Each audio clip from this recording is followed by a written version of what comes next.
नमस्कार, news our के खास कार्यक्रम नेशनल वॉइस में आपका स्वागत है। मैं हूं आपके साथ देवेंद्र कुशवाहा। हम इस कार्यक्रम में देश विदेश के गंभीर मुद्दों पर करते हैं विद्वानों से चर्चा। आज चर्चा का विषय है, क्या कांग्रेस का जातीय जनगणना की मांग और राहुल गांधी का लोगों से जात पूछने की बात कांग्रेस को हिंदुओं से दूर करती जा रही है? क्या बीजेपी कांग्रेस के जातीय जनगणना वाले मुद्दे को हिंदुओं को बांटने वाली नीति लोगों को समझाने में सफल हो रही है? आज इसी मुद्दे पर करेंगे चर्चा। तो आइए शुरू करते हैं नेशनल वॉइस।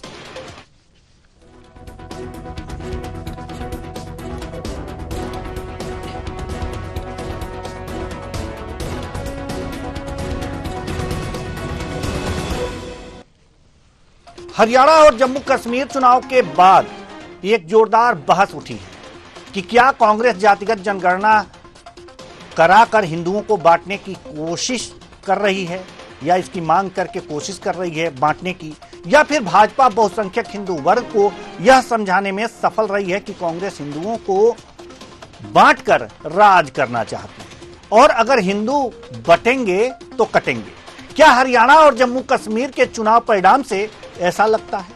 आज इसी मुद्दे पर करेंगे चर्चा। तो आइए शुरू करते हैं, बटेंगे तो कटेंगे।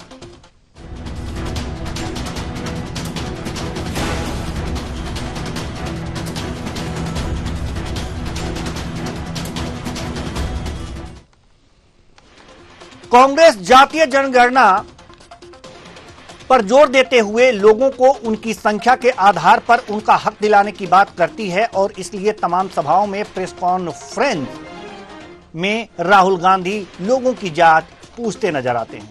वहीं बीजेपी इसे बांटो और राज करो की नीति बताती है। प्रधानमंत्री नरेंद्र मोदी कहते हैं कि कांग्रेस बांटकर अपना महफिल सजाना चाहती है। वहीं उत्तर प्रदेश के सीएम योगी आदित्यनाथ बांग्लादेश में हिंदुओं पर हो रहे अत्याचार का उदाहरण देते हुए कहते हैं कि अगर बंटोगे तो कटोगे, एक रहोगे तो नेक रहोगे। पहले इन तीनों लोगों को सुन लेते हैं, उसके बाद आगे चर्चा करेंगे। मैं आपसे पूछ लेता हूं, इस कमरे में दलित कितने हैं? देखिए, ये मजा देखिए। इस कमरे में ओबीसी कितने हैं? हाथ उठा के दिखा दीजिए, देखिए मजा।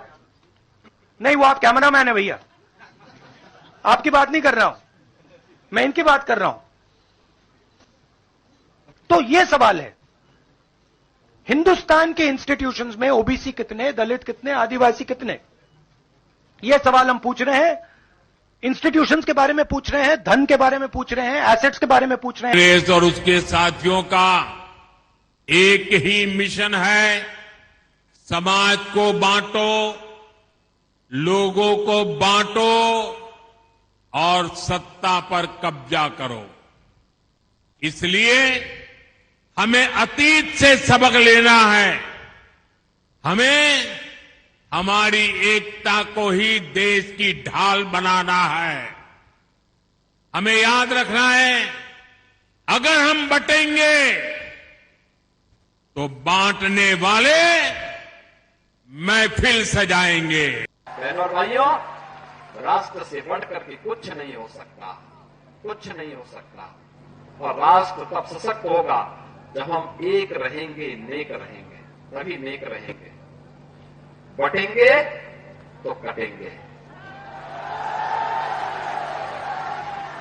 आप देख रहे हैं ना, बांग्लादेश में देख रहे हो ना,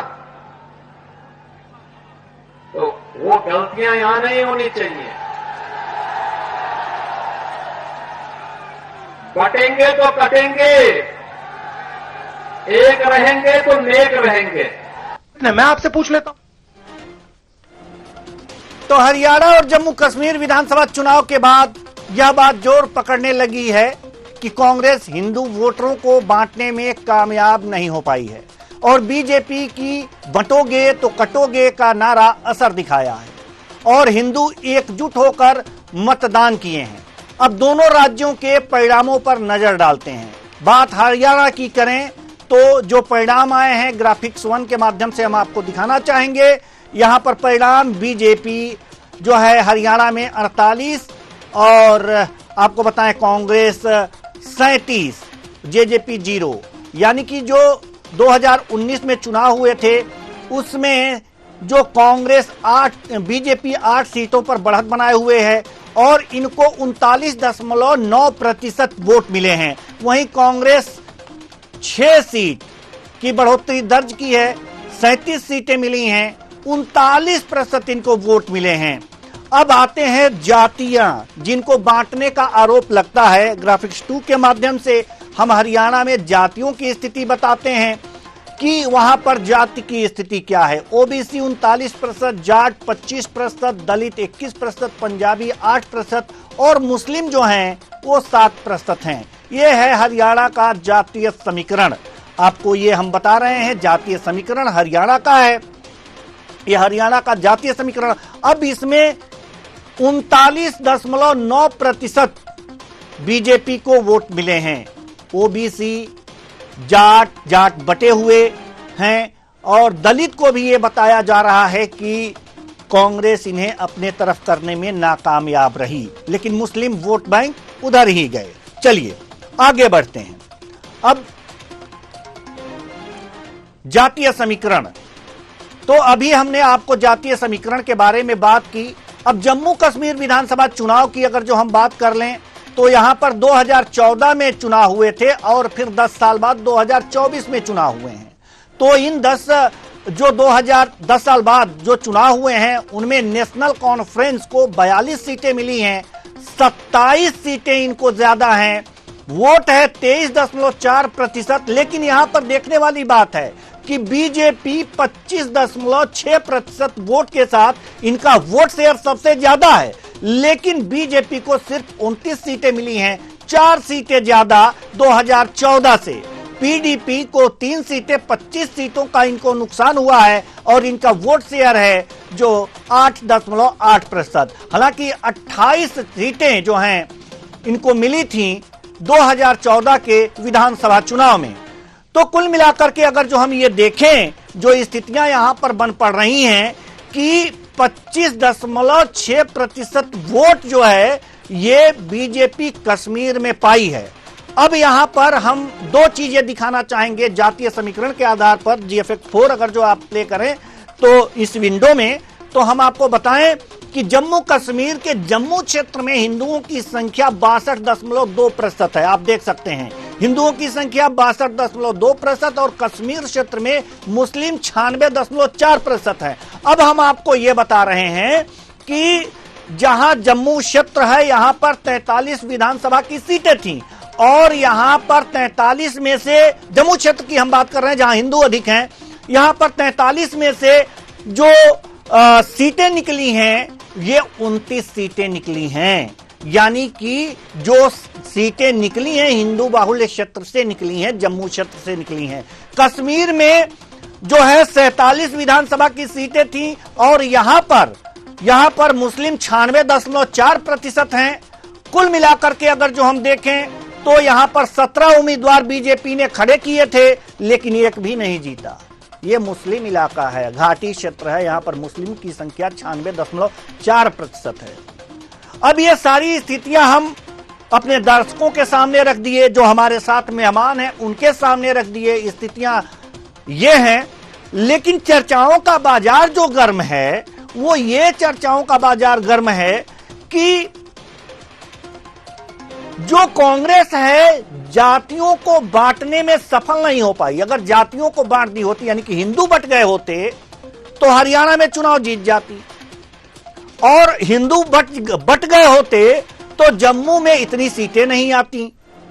लेकिन ये बट नहीं पाए, बीजेपी इनको एकत्रित कर ली इस नारे के साथ कि जब बटोगे तो कटोगे और एक रहोगे तो नेक रहोगे। यह नारा असरदार रहा है। क्या स्थितियां रही हैं, विशेषज्ञों से इस पर चर्चा करेंगे और चर्चा के लिए हमारे साथ जो मेहमान जुड़े हुए हैं उनसे पहले आपका परिचय करा दें, उसके बाद चर्चा की शुरुआत करेंगे। नागेंद्र वर्मा जी वरिष्ठ पत्रकार हमारे साथ जुड़े हुए हैं, बहुत बहुत स्वागत है आपका हमारे इस कार्यक्रम में। उसके बाद मनीष अग्रवाल जी भी हमारे साथ जुड़े हैं, बहुत बहुत स्वागत है आपका हमारे इस कार्यक्रम में। नवीन निगम जी वरिष्ठ पत्रकार, आपका भी बहुत बहुत स्वागत है हमारे इस कार्यक्रम में। संजय सिंह जी राजनीतिक विश्लेषक, विदेशी मामलों के भी जानकार हैं, अच्छी जानकारी रखते हैं, आप सभी का बहुत बहुत स्वागत है हमारे इस कार्यक्रम में। चर्चा की शुरुआत हम करेंगे। चर्चा की जो शुरुआत है हम करना चाहेंगे, जैसा कि अभी हमने सारी चीजें बता दी, स्थिति क्लियर कर दी, कि एक बात राजनीतिक गलियारों में चल रही है। चर्चा की शुरुआत नागेंद्र वर्मा जी आपसे, कि हिंदू मत बट नहीं पाया पूरी तरह से, हरियाणा में नहीं बट पाया, जम्मू कश्मीर में नहीं बट पाया, इसलिए बीजेपी को लाभ हुआ है। क्या कहेंगे आप? बिल्कुल सही है। ये बदलते हुए भारत की एक मैं कहूँगा कि एक झांकी सी नजर आ रही है कि राजनीतिक दल जो लोगों को जाति समीकरण में बांट के अपनी स्वार्थ सिद्धि करते थे और देश में एक छद्म में आवाज नहीं आ रही है। जी जी, हम प्रयास करते हैं जी। हाँ, पैनलिस्ट की आवाज नहीं आ रही है। एक छद्म परिस्थितियां विकास के नाम से बनाई जाती थी, जिसमें बुनियादी सुविधाओं को, विकास को ही दृष्टिगत रख के तमाम कार्यक्रम किए जाते थे, लेकिन इसका बेसिक फायदा समाज में नहीं आता था। धीरे धीरे इन सब चीजों से लोग उभरते गए। आज के दौर में मुझे लगता है कि इंटरनेट जो है वो इतना प्रभावी है कि उसने लोगों की बौद्धिक क्षमता, विचार करने की क्षमता को काफी बढ़ा दिया है। अब लोग इन छद्म मुद्दों से, जिसमें जाति आधार पे लोगों को बांटना, उसके आधार पे राजनीति करना, इससे बहुत उबर चुके हैं। हम सबको याद होगा कि एक जमाने में यही कांग्रेस नारे लगवाती थी, जात पे ना पात पे मुहर लगेगी हाथ पे। आज वही कांग्रेस लोगों को, मतदाताओं को उनकी जात याद दिलाने की कोशिश कर रही है और इस चीज को अब आम मतदाता पूरी तरीके से खारिज कर रहा है, क्योंकि वैश्विक स्तर पे जो बदलाव आ रहा है, आप इसको अलग अलग संदर्भों में समझ सकते हैं कि क्या बदल रहा है। साथ ही आप इसमें सोशल मीडिया की भूमिका को भी देखिए। उन्होंने इतिहास का जो पुनरावलोकन कराया, लोगों को पुरानी चीजों को याद दिलाया है, बहुत सारी चूक जो होती गई है उसके तरफ भी ध्यान आकर्षित किया है। तो कहीं ना कहीं ये सारे तथ्य जो है नई पीढ़ी के लिए एक संदर्भ बनते चले जा रहे हैं और वो अब अपने जो बहुमूल्य वोट है उसकी कीमत भी समझने लगे, क्योंकि ये 5 साल के लिए उन्होंने इसकी कॉस्टिंग की है, तो वो उससे क्या परिणाम आने वाले समय में है। जी ठीक है। ये कांग्रेस जो है लगातार मुझे लगता है कि पहले लोगों को समझाती रही कि हम गरीबी दूर करेंगे, हम बेसिक चीजें बेहतर करेंगे, और आजादी के बाद संभवतः वो परिस्थितियां भी थी कि आम आदमी का जीवन जो था वो बड़ा दुष्कर था। तमाम हमने युद्ध की परिस्थितियां देखी थी, तो वो चीज उस समय प्रभावित थी और लगातार कांग्रेस उन कार्यक्रमों को सामने रख के चुनाव जीतती गई। लेकिन जब विकास के सही मायने आने लगे, लोग समझने लगे कि विकास का अर्थ नेताओं का या पार्टियों का विकास नहीं है, ये देश का विकास है, एक आम आदमी के जीवन स्तर का विकास है, इंफ्रास्ट्रक्चर का विकास है, तो फिर मुझे लगता है कि ये जो पीढ़ी थी वो अब वोटों को लेके थोड़ी सी संजीदा होने लगी, किस तरीके से वोटिंग की है। ठीक है। और बिल्कुल इन्हीं चीजों को लेके अब ये सारी चीजें खारिज हो रही है। आपको मैं ये कहना चाहूंगा कि ये 2 स्टेट तो एक बानगी हैं। आप दूसरे स्टेट्स में भी देखिए, छत्तीसगढ़ में भी बहुत प्रयास किए गए थे जात पात पे वोटिंग कराने के, लेकिन यहाँ भी मुझे लगता है ये खारिज कर दिए गए और पूरे देश में हर स्टेट में ये परिस्थितियां लगातार बन रही हैं। जी जी। मनीष अग्रवाल जी, हम आपके पास आना चाहेंगे। मनीष अग्रवाल जी, सवाल वही है कि आपको क्या लगता है जी, आपको क्या लगता है कि जो कांग्रेस की जातीय जनगणना वाली जो नारा था कि नहीं हम जातीय जनगणना कराएंगे, जीत करके आएंगे, जिसको जितना हक है उतना दिलाएंगे, वो एक तरह से परिवर्तित होकर बीजेपी ने उसे इतना परिवर्तित कर दिया कि उसे बांटने की राजनीति करार दे दी और ये बात समझाने में सफल हो गई बीजेपी। क्या लगता है? मुझे ऐसा लगता है, मेरा मत कि देश की विचारधारा आज राष्ट्रवाद की तरफ बढ़ रही है। इसलिए ये जाति और कास्ट और इस सब तरीके की चीजों पे सोचना बंद कर दिया। अब देश जो है ना राष्ट्रवाद की विचारधारा में बन रहा है। आप देखिए राहुल गांधी जी हर आदमी से उसकी जाति पूछते हैं, लेकिन जब राहुल गांधी जी की खुद की जाति पूछी जाती है तो कांग्रेस पार्टी को ये बुरा लगता है। आप डिवाइडेड पॉलिटिक्स करते हो। डिवाइडेड पॉलिटिक्स हर समय नहीं चलेगी। जब राष्ट्रवाद की भावना होगी तो वो पॉलिटिक्स नहीं चलेगी, वो कहीं ना कहीं दब जाती है। और कांग्रेस जब कभी बिना पार्टनर के आती है, रीजनल पार्टीज के आती है, तो उसका अस्तित्व बहुत छोटा है। आप देखिए जम्मू कश्मीर के इलेक्शन में कांग्रेस को सिर्फ 4 सीटें मिली है, वो नेशनल कॉन्फ्रेंस की जीत है, जीत नहीं है। दूसरे भाजपा को लोग ये कहते हैं कि ये वर्ग वोट दे रहा है। अगर आप कश्मीर के एनालिसिस करिए, गुरेज की सीट जो है ना 1100 वोट से 2 सीटों पे थर्ड है। सबसे ज्यादा वोट उसे जम्मू कश्मीर में मिले हैं, भले वो सरकार नहीं बना पाई। 2% से ज्यादा फर्क है उसका नेशनल कॉन्फ्रेंस से। तो एक राष्ट्रीय पार्टी का विस्तार हो रहा है और आगे के समय देखने को मिलेगी कि भाजपा कैसे आ रही है। योगी आदित्यनाथ जी का जो बयान है ना, बटोगे तो कटोगे, ये गलत संदर्भ में कांग्रेस या विपक्षी पार्टियां इसे प्रस्तुत करती है। महाराज जी ने हमेशा ये कहने की कोशिश की को संगठित रहना पड़ेगा, वरना बांग्लादेश जैसी चीजें होंगी। पाकिस्तान जब देखा था तो जिनमें कि हम या तो डिस्ट्रॉय कर देंगे या डर देंगे, तो उन्होंने डिवाइड कर दिया, उनकी महत्वाकांक्षा पूरी हो गई। लेकिन आज राष्ट्रवाद का जो मुद्दा है उसे आदरणीय मोदी जी की, योगी जी भी आगे लेके चल रहे हैं। संघ ने भी उस मुद्दे का समर्थन करा है। अपने अस्तित्व को बचाने के लिए लड़ना पड़ेगा। बांग्लादेश जैसी घटनाओं से हमें ये सीखना पड़ेगा कि हम जहां कहीं भी हैं हमें मजबूत होकर रहना पड़ेगा और हमें आसपास के वातावरण को देखना पड़ेगा। आदरणीय योगी आदित्यनाथ जी की ये मैसेज प्रधानमंत्री जी का ये जनता तक पहुंचा है, जनता ने इसको समझा है, जाना है। उन्होंने देखा है कि इजराइल और ईरान के युद्ध के प्रदर्शन लखनऊ में होते हैं, भारत के विभिन्न कोनों में होते हैं, उनका क्या औचित्य है। हम आपकी डिबेट्स में भी इसका डिस्कशन कर चुके हैं। इसलिए आज एक समाज का वर्ग संगठित हो रहा है। भाजपा जो हमेशा से ये चाहती थी कि हमारा 51 वो उस एम की तरफ चल रही है, वो 47, 48, 50 तक पहुंची थी। आज भी हरियाणा में 40% उसका मत है। क्या आज हरियाणा में पहलवानों का मुद्दा चला, क्या नौजवानों का मुद्दा चला, ठीक, क्या किसानों का मुद्दा चला? इसका मतलब सरकार की नीतियों से खुश हैं। जो भ्रामक नीतियां फैलाने की कोशिश करी जाती है वो उसमें नहीं आ रहे। इसलिए मेरा मानना हमेशा ये रहेगा कि राष्ट्रवाद जो है वो सर्वोच्च है, उसके बाद आर्थिक विकास तो बाकी चीजें है। और राष्ट्रवाद सीखने के लिए आज ठीक है हम आएंगे आपके पास। जी इजराइल के जो विपक्ष के नेता है हमें और करना चाहिए, क्योंकि जब देश सुरक्षित रहे तभी हम आगे बढ़ते। जी बिल्कुल सही बात कह रहे हैं आप कि ये पहले देश है, उसके बाद कुछ अन्य चीजें हैं।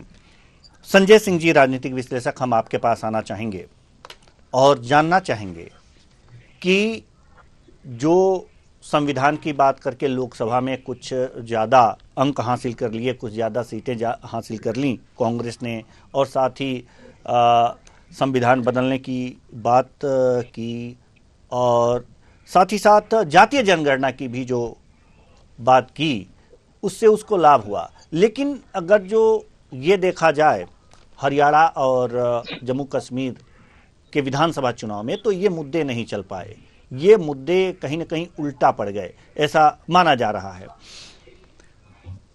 और हिंदू वोट नहीं बट पाए। तो क्या आपको लगता है कि कांग्रेस जो मुद्दे उठा रही है उसको सही तरीके से नहीं उठा पा रही है, या फिर यह मुद्दा ही गलत था उनका?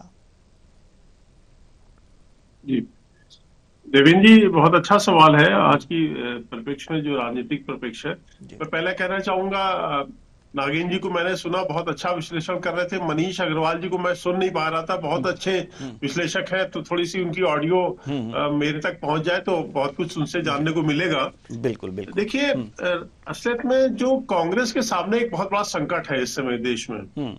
कांग्रेस ने जब से राम मंदिर का विरोध शुरू किया तो कांग्रेस ने हिंदुओं के बीच में अपनी विश्वसनीयता खो दी।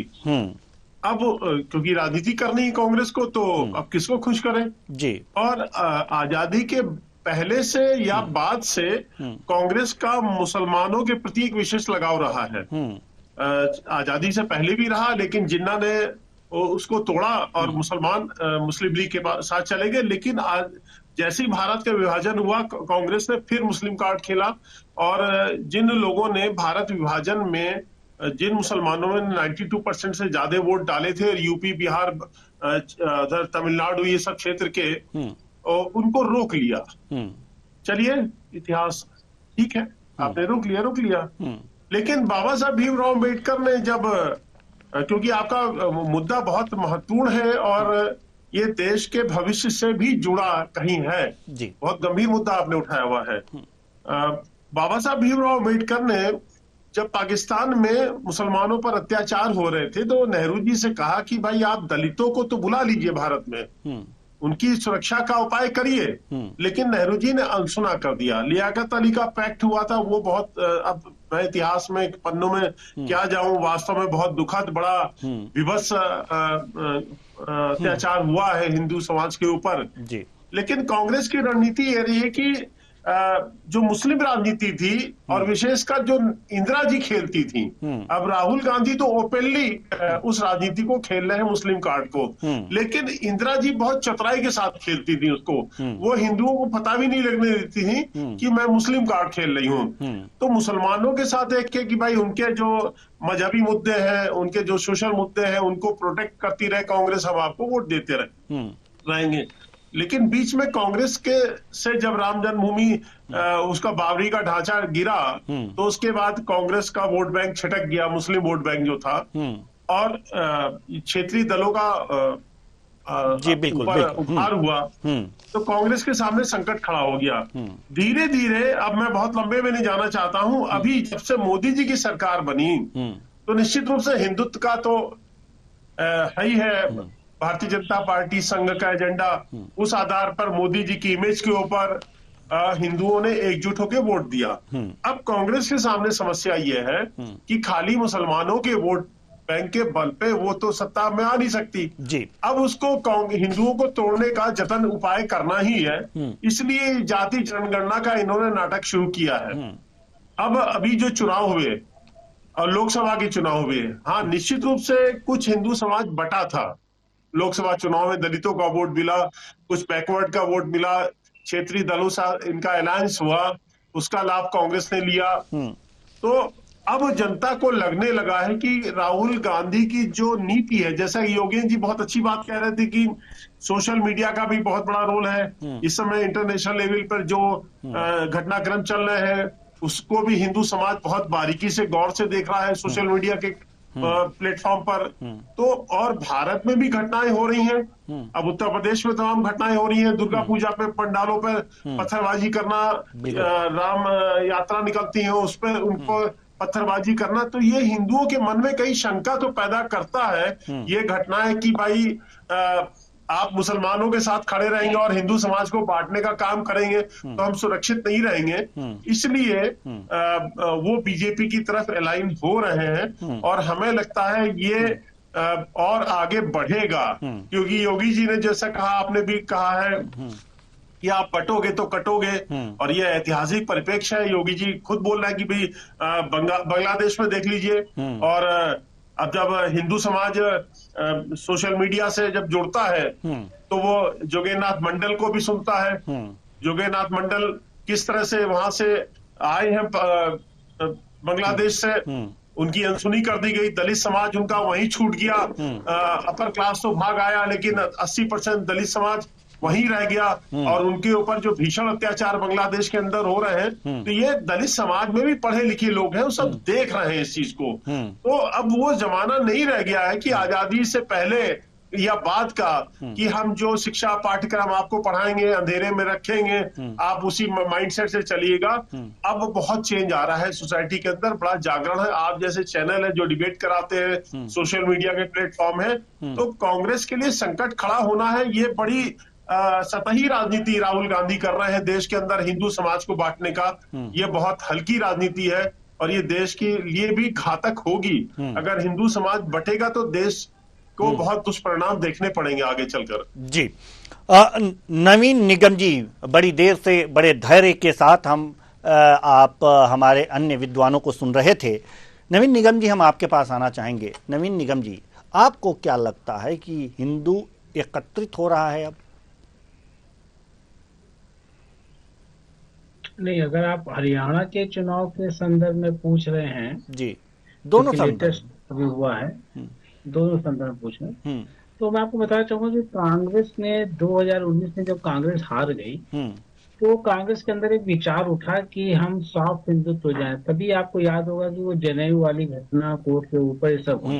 मैं उसके डिटेल में जाना नहीं चाहता हूँ, लेकिन उसके बाद जब चुनाव में कांग्रेस को अपेक्षित सफलताएं नहीं मिली हिंदू वोट के नाम पर, और भाजपा ने उससे बड़ी लकीर खींच दी राम मंदिर बना करके, तो ये डिस्टर्बेंस बहुत आ रहा बीच में सर। जी, इसे सही कराते हैं जी। हाँ, उसके बाद कांग्रेस को लगा कि हम उस पिच पे नहीं जा सकते, भाजपा जिस हाई पिच पे खेल रही है, और क्योंकि वो थोड़ा एंटी मुस्लिम बयान भी योगी जी के और गिरिराज किशोर के आने लगे, तो कांग्रेस को लगा कि हम उस हाई पिच को छू नहीं सकते हैं। अगर हम हिंदुत्व के वोट को लेना चाह रहे हैं तो हम बीजेपी से बड़ी लकीर खींचने की कोशिश करें। उसमें उनको लगा कि हमें मुस्लिम वोट के खोने का डर पैदा होने लगा। उन्होंने फिर बैक किया, क्योंकि देखिए राहुल गांधी कोई नीति अपने हिसाब से नहीं बनाते, वो वेणुगोपाल, जयराम रमेश ये लोग तय करते हैं। और कांग्रेस का एक दुर्भाग्य है कि वो चुनाव दर चुनाव हार और जीत से अपनी नीतियों को प्रभावित कर लेते हैं। हार गए तो नीति बदल देंगे, जीत गए तो नीति पे चल पड़ेंगे। तो उससे जो इनको दिक्कत हुई कांग्रेस को, खासतौर से राहुल गांधी को, उसमें ये अब जो 24 के बाद या 24 से थोड़ा पहले से कांग्रेस ने सोचा कि हम हिंदुत्व के मुद्दे पे नहीं लड़ सकते बीजेपी से, या नहीं उनको हरा सकते, तो उन्होंने जाति का एक नया मुद्दा चुना। जबकि ये जो बात थी ये नीतीश कुमार की लाया हुआ फार्मूला था, नीतीश कुमार बाद में एनडीए में चले गए। लेकिन इन लोगों को लगा, जैसे जो उसके घटक हैं कांग्रेस के साथ, जैसे लालू यादव हैं, जैसे समाजवादी पार्टी है, जैसे अन्य और दल हैं, आप पार्टी है, तो उनको लगा कि ये जाति का मुद्दा उछाल करके हम कमंडल हो, जैसे एक बार वो पहले कहते थे ना कि 89-90s में कहते थे कि कमंडल वर्सेस मंडल, इन्होंने वही फार्मूले को अपनाने की कोशिश करी। उसी के तहत राहुल गांधी जाति जाति करने लगे। लेकिन इसका फायदा अगर अभी एक दो चुनाव में और नहीं मिलेगा तो कांग्रेस फिर अपने पैतरा बदल लेगी। ये जो कांग्रेस का पैतरा बदलना है, एक स्थायी नीति पर वो नहीं चल रहे हैं, वो बार बार पैतरे बदलते हैं। देखिए बीजेपी 24 में चुनाव हार गई, राम मंदिर बनाने के बाद भी उसको वैसी अपेक्षित सफलता नहीं मिली, लेकिन उसने अपनी हिंदुत्व वाली छवि को नहीं बदलने की कोशिश की, वो साफ नहीं होने चले गए। तो आपको एक दीर्घकालीन योजना बनानी चाहिए, ना कि आप चुनाव दर चुनाव योजनाओं को बदल रहे हैं, अपने पैतरों को बदल रहे हैं। अब हरियाणा के संदर्भ में जो बातें हो रही थी, वहां आप देखिए, अगर वोटिंग परसेंटेज देखिए तो सिर्फ 9.9% का फर्क है दोनों। लेकिन सारे चुनावों में देख रहा हूँ कि कोई भी विश्लेषक उस एक बड़ी अहम बात का जिक्र नहीं कर रहा है, जिसकी बात के चलते अहिरवाल क्षेत्र जो था हरियाणा का, जहां बीजेपी 28 में से 21 सीट लाई और कांग्रेस 7वीं सीट लाई, और इसी एक अहिरवाल क्षेत्र ने बीजेपी को एक बड़ी मार्जिन दे दी। जो तो जाट लैंड में कई जगह घाटा हुआ, उसका भी उसने भरपाई कर ली। लेकिन ये अहिरवाल क्षेत्र में अचानक हुआ गया, इसको आपको समझना पड़ेगा। दो कारण है इसके खास। एक कारण तो है कि जब हुड्डा जी को बहुत ज्यादा प्रमोट कर दिया भाजपा कांग्रेस ने, तो गैर जातियां जो 36 जातियां थी, उनको लगा कि अगर कांग्रेस की सरकार आएगी तो जाट मुख्यमंत्री बनेगा, और अगर भाजपा की सरकार आएगी तो गैर जाट बनेगा। ये जो डिवीजन हुआ, इसकी वजह से, और जो कुमारी शैलजा का जो वहां पे नाराजगी हुई, उससे दलित वोट भी छिटका। तो ये एक बात थी। और एक मैं बड़ी बात आपको बताना चाहूंगा, हरियाणा चुनाव में जो फैक्टर लोगों के समझ में नहीं आ रहा, राम रहीम को 3-4 दिन पहले ही पैरोल मिला, और ये बहुत बड़ा डिजास्टर थी। अहिरवाल क्षेत्र में राम रहीम का बड़ा वर्चस्व है, और जो बीजेपी जो गैर जाट बिरादरियों को लामबंद करती है, उसके ज्यादातर लोग भक्त जो राम रहीम के भक्त हैं, वो उसी उसमें आते हैं, 36 जाति। उसमें दलित बहुत हैं, उसमें पिछड़ी जाति से लोग बहुत हैं, उनको भी लगा कि क्योंकि आप ये बात से इनकार नहीं कर सकते, राम रहीम फैक्टर चलता है हरियाणा में, और उनकी पैरोल ने उस पूरे तबके को ये बता दिया कि भाई अगर बीजेपी की सरकार आएगी तो राम रहीम बाहर रह सकते हैं, और अगर बीजेपी की सरकार नहीं आएगी तो राम रहीम को फिर अंदर जाना पड़ेगा। इस एक प्रभाव ने भी अंतिम समय में बड़ा चेंज किया। जो मैं आपको अहिरवाल क्षेत्र की बात बता रहा था ना, कि जहां बीजेपी ने 21 सीटें जीती सीधी और 7 कांग्रेस जीत पाई, वहीं पर वो मार्जिन इतना ज्यादा बड़ा हो गया कि एक आप देखिए 0.9% वोट से ज्यादा है, लेकिन बीजेपी ने अपनी पॉकेट्स में घनत्व ज्यादा था उसका वोट का, तो उसने ज्यादा सीटें निकाल दी 48, बनस्पति कांग्रेस ज्यादा सीट नहीं निकाल पाई। तो ये जो एक मेजर फर्क है वो मुझे लगता है कि राम रहीम फैक्टर भी बहुत बड़ा है। गैर जाट वाला फैक्टर को शैलजा के कारण और राम रहीम के कारण और भी बल मिला जाट वर्सेस गैर जाट वाले में। तो मुझे लगता है कि कांग्रेस की कुछ बड़ी गलतियां थी, जाति कर रहे थे और जाट की सरकार बनवा रहे थे वहाँ, जिसका दलित जातियों से बहुत संघर्ष है। अभी आपने देखा होगा पिछले, अगर हरियाणा का आप इतिहास निकाल के देख लीजिए तो वहाँ पे दलित वर्सेस जाट बहुत संघर्ष रहा है, जिसमें दलितों पे अत्याचार ज्यादा हुआ। तो जब आप जाट मुख्यमंत्री को एकदम प्रोजेक्ट कर देंगे तो ये जातियां छिटक जाएंगी, जबकि उनको ये पता है कि बीजेपी ने पहली बार ये प्रयोग करके 2 बार गैर जाट मुख्यमंत्री बनाना शुरू कर दिया। तो ये जो मुझे लगता है मेजर फर्क आया, उसी की वजह से जाति की राजनीति जो राहुल गांधी की थी वो इसमें असफल रही। जी, जाति की राजनीति हरियाणा में किस जी आप कुछ कह रहे हैं? कांग्रेस की देवेंद्र जी, हाँ देवेंद्र जी, मैं एक बात और कहना चाह रहा हूं बीच में इंटरप्ट करते हुए। जी जी जी देखिए, राहुल गांधी भारत के सोशल फैब्रिक को नहीं जानते हैं, उनके सामने बहुत बड़ी दिक्कत है। जैसा कि हमारे अभी पैनलिस्ट ने भी बोला कि राहुल गांधी के को खुद तो नहीं मालूम है, उनके सलाहकार उनको सलाह देते हैं। अब वो सोशल फैब्रिक को, जातीय समीकरण को नहीं समझते हैं, यहाँ की जाति संरचना किस आधार पर आधारित है। अब राहुल गांधी जी को ये नहीं मालूम है कि उत्तर प्रदेश में जैसे वैश्य समाज है वो क्या कहते हैं, बिहार में वो बैकवर्ड में आता है। हमारे उत्तर प्रदेश में जो वर्मा कुर्मी समाज है यहाँ बैकवर्ड में है, लेकिन गुजरात में सवर्ण है। पश्चिम उत्तर प्रदेश में जाट, पश्चिम उत्तर प्रदेश में बैकवर्ड में आ गया है, लेकिन हरियाणा और दूसरे राज्यों में सवर्ण है। तो कैसे कैटेगराइजेशन हो पाएगा? दूसरी बात, जो कास्ट विद इन कास्ट वाला सिस्टम है, दलितों में भी छोटे बड़े वर्ग हैं, जैसे पासी समाज है, रावत समाज है, वो अपने को बड़ा समझता है और समाज को वो छोटा समझता है अपने दलित समाज में। तो ये जो राहुल गांधी जो कर रहे हैं, ये बेसिकली भारत के सोशल फैब्रिक को तोड़ने का बहुत खतरनाक खेल खेल रहे हैं। जी बिल्कुल। हम अब रुख करेंगे नागेंद्र वर्मा जी की तरफ। नागेंद्र वर्मा जी, 2 राज्यों की विधानसभा चुनाव हुए हैं, दोनों के रिजल्ट आए हैं और उस रिजल्ट के आधार पर हम लोग चर्चा कर रहे हैं। लेकिन एक चीज़ देखा जाए कि अगर जो कहा जा रहा है कि हिंदू मतों का जो है ध्रुवीकरण हुआ है, तो हम तो ये देख रहे हैं कि जम्मू कश्मीर में हुआ है। लेकिन अगर जो दिखा पाए पीसीआर से तो दोनों राज्यों के जो जातीय समीकरण हैं ये जरूर ग्राफिक्स के माध्यम से दिखाएं। तो नागेंद्र वर्मा जी, हम ये कह रहे थे कि जो हरियाणा में देखा जा रहा है कि यहां पर मुस्लिम वर्ग 7% है, पंजाबी वर्ग 8% है, और जम्मू कश्मीर में, जम्मू क्षेत्र में हिंदुओं की संख्या कुछ ज्यादा है, 26 के आसपास, 26% के आसपास, 26 कुछ प्रतिशत के आसपास जम्मू में, मतलब जम्मू में कुछ ज्यादा है और वहां पर सीटें ज्यादा आई। तो जिस तरह से जम्मू में ध्रुवीकरण हुआ है, उस तरह से हरियाणा में जो है हिंदू मतों का ध्रुवीकरण नहीं हुआ है। तो क्या ये माना जाए कि जातीय जनगणना की जो बातें राहुल गांधी लगातार उठा रहे हैं, ये पूरी तरह से फेल नहीं है? बिल्कुल, इसको अगर और अच्छे से विश्लेषण किया जाएगा बाद में, जिसमें सारे आंकड़े जो आएंगे तो आपको उसमें बहुत सारे परिणाम चौंकाने वाले हैं। अभी नवीन जी भी बता रहे थे कि हरियाणा की परिस्थितियां बिल्कुल अलग है। वहां पर आप उनको छोटे छोटे टुकड़े में नहीं, सीधे आप उनको दलित और जाट में ही बांट पा रहे हैं। और कुछ जो घटनाएं हुई हैं उनका भी एक रिएक्शन जो होता है वो वोट को कहीं ना कहीं प्रभावित करता है। तो जम्मू कश्मीर की परिस्थितियों को आप हरियाणा से बिल्कुल अलग करके देखिएगा, वो दोनों आपस में उनका तालमेल।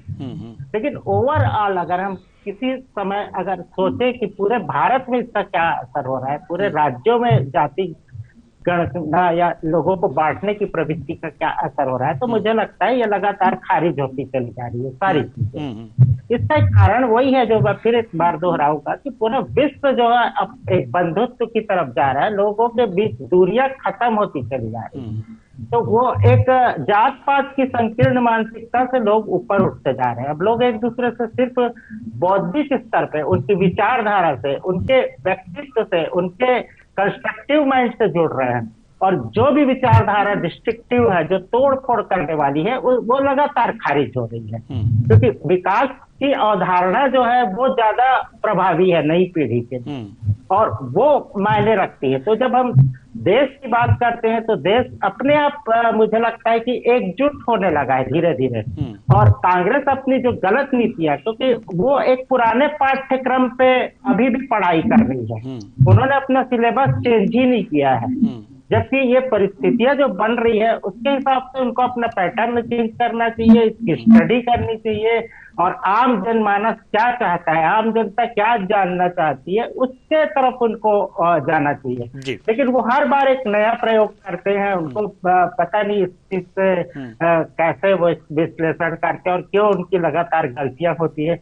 हर स्टेट में चुनाव में वो पता नहीं उनके पास कहाँ से डेटा आता है और उसका निष्कर्ष क्यों नहीं हो पाता, और तमाम चीजें जो है आंतरिक विवाद में पार्टी के गुम हो जाती है। तो कहीं ना कहीं जो नई पीढ़ी है, जो नए लोग हैं, जो नई विचारधारा है, वो बिल्कुल बदल चुकी है, और वो बिल्कुल इन सब चीजों को मुझे लगता है नहीं मानती। क्योंकि इसका शिकार पहले उत्तर प्रदेश, बिहार, वो तमाम स्टेट है जहाँ जाति आधार पे लोगों के अंदर बहुत सारे टकरार हुआ करते थे, झगड़े हुए करते थे, और तमाम वोट भी इसी तरीके से कास्ट होते थे जाति आधार पे। वो सब चीजें अब खत्म होती चली जा रही है। जी ठीक है। मनीष अग्रवाल जी, हम आपके पास आना चाहते हैं। नवीन निगम जी ने एक बात कही है, जो हरियाणा के परिप्रेक्ष्य में इन्होंने जो विश्लेषण किया है वो वास्तव में सबसे सटीक विश्लेषण लग रहा है मुझे। लेकिन अगर जो ये परिस्थितियां नहीं होती तो क्या हिंदू वोट वहां पर एकत्रित होकर के बीजेपी के पक्ष में चला जाता? मनीष अग्रवाल जी। ना वो राष्ट्रहित सर्वोपरि की बनती जा रही है। जैसे सारे विश्लेषक इसका विश्लेषण कर रहे हैं ना, तो लोगों ने इसको मतलब फर्स्ट प्रेफरेंस जो है आज राष्ट्र को देना शुरू कर दिया है कि राष्ट्र डेवलप होगा, सुरक्षित होगा, तो हम लोग भी सुरक्षित होंगे, हम लोग भी आगे बढ़ेंगे। एक छोटा सा जवाब मैं आपके सवाल का देता हूँ। आपने किसी से पूछा था कि कांग्रेस की जब से 99 सीट आई है तब से वो थोड़ा सा उत्साहित थे, और ये जो हरियाणा का रिजल्ट है ना, ये बीजेपी के लिए बूस्टर डोज साबित होगा। मेरा इसमें जवाब ये है कि अगर 3 लोग रेस में दौड़ रहे हैं तो जो थर्ड आएगा उसको आप क्या कहोगे? विजेता की कहोगे ना। वही स्थिति कांग्रेस की हुई लोकसभा चुनाव में। 99 सीट भी नहीं, लेकिन और कोई विकल्प ही नहीं था, एकमात्र राष्ट्रीय पार्टी वही है बीजेपी के सामने। तो 99 सीट को वो जीत मानने लगे। उनको ये नहीं पता चला कि हमारे अलावा कोई विकल्प नहीं था। तो जहां पे लोग बीजेपी को वोट नहीं देना चाहते थे वहां पे उन्होंने कांग्रेस को वोट दिया। आप देखिए जम्मू कश्मीर में जहां वो लोग अपना वोट देना चाहते थे, कश्मीर के लोगों ने वो वोट नेशनल कॉन्फ्रेंस को दिया, कांग्रेस को अपना वोट नहीं दिया। लेकिन यूपी में कांग्रेस और समाजवादी पार्टी को इसका फायदा हो गया, क्योंकि जब ये लोग अलग अलग लड़ते थे तो जो कोर वोटर है वो बीजेपी की तरफ शिफ्ट होता था फिर। लेकिन जब ये लोग एक साथ मिलकर लड़े तो वो वोट कंसोलिडेट हो गया, जो नंबर्स में दिखने लगा। लेकिन ये कंसोलिडेशन कभी 10-5 साल में एक बार होता है, बार बार आप इसे नहीं करा सकते। यही विपक्ष की परेशानी का कारण है। आप देखिए अब दिल्ली में क्या आम आदमी पार्टी और कांग्रेस साथ साथ लड़ेगी तो कैसे लड़ेगी, यही तो चुनाव में देखना है। लेकिन मुझे लगता है हरियाणा के चुनाव से भाजपा बहुत मजबूत होकर उभरी है और भाजपा का जो राष्ट्रवाद का मुद्दा है, जो थोड़ा सा बैकफुट पे था 2024 के चुनावों में, मैं आपसे बार बार ये कहूंगा कि भाजपा का अस्तित्व जो है वो राष्ट्रवाद और हिंदुत्व पे है। 1990 से 1980 से जब उनकी स्थापना हुई और 90 से राम मंदिर की लड़ाई को लेके वो जो देश में एक राष्ट्रवाद का मुद्दा लेके चल रहे थे ना, 10 साल की सरकार में वो थोड़ा सा कंप्लेसेंट होके सेकुलर बनने की कोशिश कर रहे थे। वो जनता ने उन्हें 24 की मतगणना में बता दिया कि आप अपने कोर पे रहेंगे, और जैसे ही उन्होंने 24 का रिजल्ट देखा वो अपने कोर पे वापस आ गए, हिंदुत्व पे वापस आ गए। आदरणीय योगी आदित्यनाथ जी मुहिम को लीड करने की इच्छा जताई और जब उन्होंने लीड करना शुरू करा और इंटरनल सर्वेस आने शुरू करे तो पूरे देश ने उसको कॉपी करना शुरू करा। देवेंद्र फडणवीस जी भी यही बयान दे रहे हैं, प्रधानमंत्री जी भी यही बयान दे रहे हैं, संघ प्रभु मोहन भागवत भी यही बयान दे रहा है। तो ये विचारधारा का बयान है। आप अपनी विचारधारा से जब कभी अलग होगे, जनता उसको नहीं चाहती। आप जो कोर विचारधारा लेके चले थे आप उसको ही लेके चलोगे, और जिस दिन बीजेपी के पास 51% मत कंसोलिडेट हो गया उनके वर्ग का, जिसको कि वो ढूंढने की कोशिश कर रहे, तो बाकी वर्गों को फिर चुनाव में ढूंढने के लिए कुछ भी नहीं मिलेगा। इसमें राष्ट्रवाद का मुद्दा जो है वो आज और अगले चुनावों में मुझे लगता है बहुत हावी रहेगा, और वही कारण होगा पक्ष की जीत का और विपक्ष की हार का। जी, बहुत कम समय बचा है, लेकिन हमारे पास दो विद्वान हैं और दोनों विद्वानों से हमें एक एक सवाल जरूर लेने हैं, इसलिए कम शब्दों में अगर जो आप लोग जवाब दें तो बेहतर होगा। संजय जी, हम आपके पास आना चाहेंगे। जैसा कि नवीन जी ने